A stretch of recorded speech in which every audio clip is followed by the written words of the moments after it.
Hi there, welcome back to another lesson from Ingvid with me, Benjamin. Today we are looking at tips for learners of English if you are from Poland or other countries around Poland that share that language group, for example, the Czech Republic and Slovakia.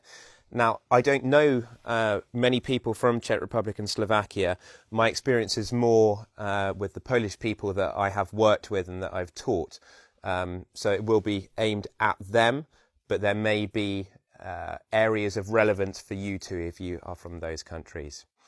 So a few general comments about Polish learners of English. First of all, one of the people I worked with at a language school, a guy named Marek, had a fantastic grasp of English. He'd been working there for many years in England, and his level of sort of academic English was very accurate, probably higher than mine. So I'm just saying that, yes, there are areas that Polish people in general can work on, but that's not to say that there aren't many exceptions to the rules and that there aren't some fantastic speakers out there. Okay, let's get into a few areas for you. So first of all, formality.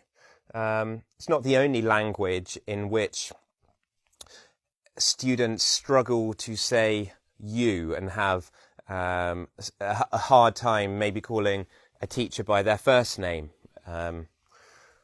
So it is okay to use the second person singular you. Are you okay today, Benjamin? Yes, I'm fine, thanks. How are you, Pavel? Good. Mr. and Mrs. Now, Mr. and Mrs., these forms of address are used with a surname, so someone's second name. For example, John Smith. I would say, hello, Mr. Smith. How are you today? It's quite formal, okay? We use surnames in only if we don't know someone, maybe in the world of work, and you're seeing someone for the first time, and you don't want to use their first name. But you wouldn't use it with a first name, so you wouldn't say, Mr. Benjamin, can I ask you something? Okay? We might use it in a jokey way if we're speaking to a child. Hello, Mr. So-and-so, how are you? Or hello, Master, that's the sort of junior equivalent of Mr. Nor do we say, please, Mr. More likely to say, excuse me. Okay, that's if I want to say something. You don't say, please, Mr. Same applies to Mrs. We don't say, a Mrs. is on the phone, but we would say, there's a lady that wants to speak to you on the phone. Okay. Prepositions, a few areas of confusion here. So there are a few examples of when we would use at. For example, at work. Yep. At work. At school. At university. At the party. At the beach. At the festival. At the underground station. On. Lying on my bed. On the television. On the radio. Yeah. On the laptop. On the table is a knife and fork. For. How long are you going to bed for? I'm going to bed for 10 days. What are you doing that for? So that I can have some nice dreams and rest. Who are you doing that with? People. What kind of emotion are you doing that with? With a lot of happiness. So we used with when we're talking about people. Who are you going to the party with? I'm going with my friend John. Who are you annoyed with? I am annoyed with Billy. Okay, I am happy with Joe. Where are you going to, Benjamin? I am going to a place that is unknown. Okay, I am going to... Okay, but we can also use it with getting married. I am getting married to that lovely girl. I am getting married to that dashing young man. Dashing meaning handsome. From. Okay, also used with place. Where did you catch the train from? I caught the train from Barnstable. And we use it with divorce. I'm getting divorced from that person. Okay, hopefully we don't use that too often. In, we can talk about it with a subject. For example, in English today, I learnt do-do-do-do-do-do. In the supermarket, I found some tomatoes. Tomatoes, if you're from North America. There are times when we don't need a preposition. For example, we don't say, I'm going to home. We just say, I'm going home. And we don't say, I'm leaving from now. I'm just going to leave now. Intonation.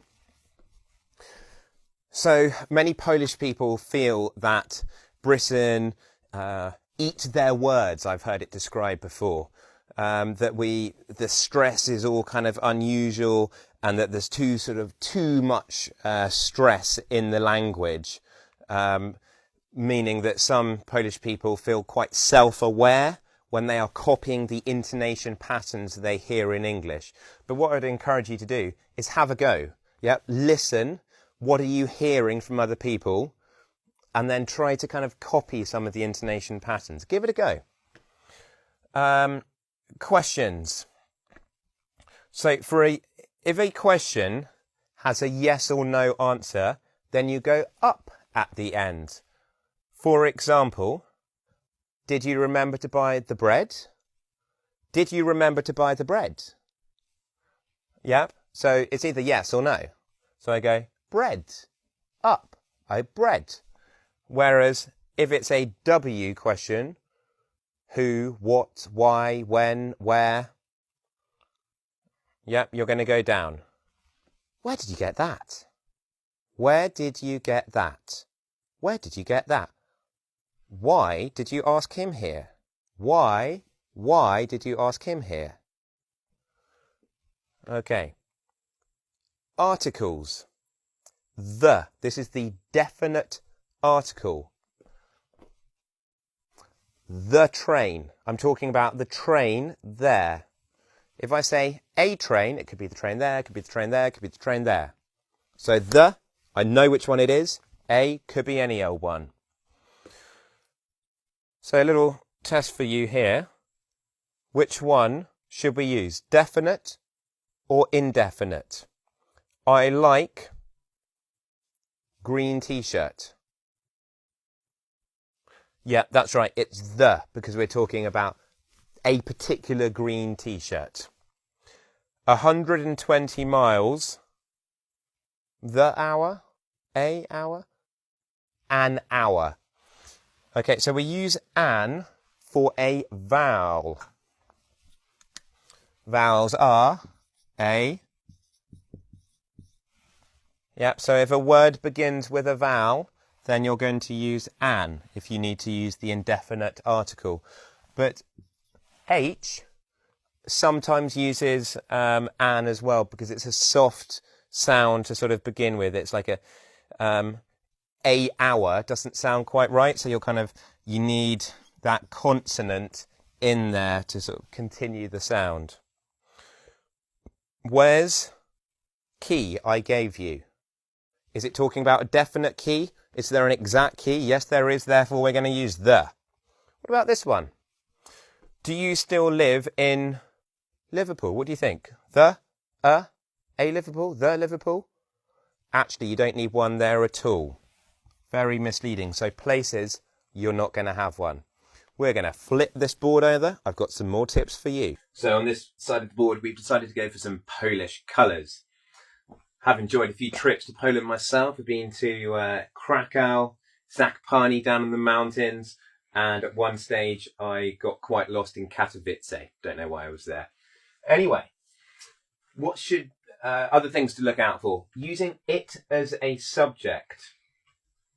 It's okay to do this in English. I know there's not such an equivalent in Polish, but we can do this. For example, today is hot. Yep. The subject can be it. It is hot today. Another example, here is quiet. Rather, I would say, it is quiet here. It's 4 o'clock. Okay, if we're talking about the time, it is 4 o'clock. It is midday. It is 7 in the evening. It is 1:45. Let's write that on.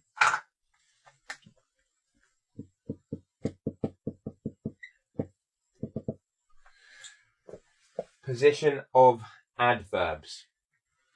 What I want you to remember is that an adverb does not go between a verb and an object. For example, she speaks well French. So my adverb needs to go after the object. She speaks French well. I visit often. So here is my adverb. Okay, it can't be between the verb and the object. So let's move it. So it could be, I visit my parents often, or I often visit my parents. There is an exception here with particles such as, just small bits of words, up, down, off, on. I run up the hill. I slide down the hill. More of that in my lesson on eccentric Britain, the cheese rolling down the hill. Okay, you can put adverbs at the beginning, middle, or end of a sentence. If it's at the beginning, you're probably talking about time. Eventually, I got onto the aeroplane. We might put it in the middle. This is like quite a nice formal effect. Eventually, I got onto the aeroplane. However, I realised that my bag was not on the plane. Or we could do it at the end. I got onto the aeroplane. Let's have an adverbial phrase. That's describing the action. I got onto the aeroplane in one piece, with all of my body not bruised, head not cut off yet. ing and the infinitive. Now, in the Polish language, where they would use an infinitive, in English we would use present participle, ing. For example, I enjoy to sail. That's in the infinitive. What we need to do to put it into correct English, take it and put it ing. I enjoy sailing. I like, cross out the to. Here's my verb. I need an ing. I like to watch Chelsea. Yeah, there's someone who needs to give me a Chelsea ticket. He hasn't quite yet done it yet. Maybe he'll watch this and get some ideas.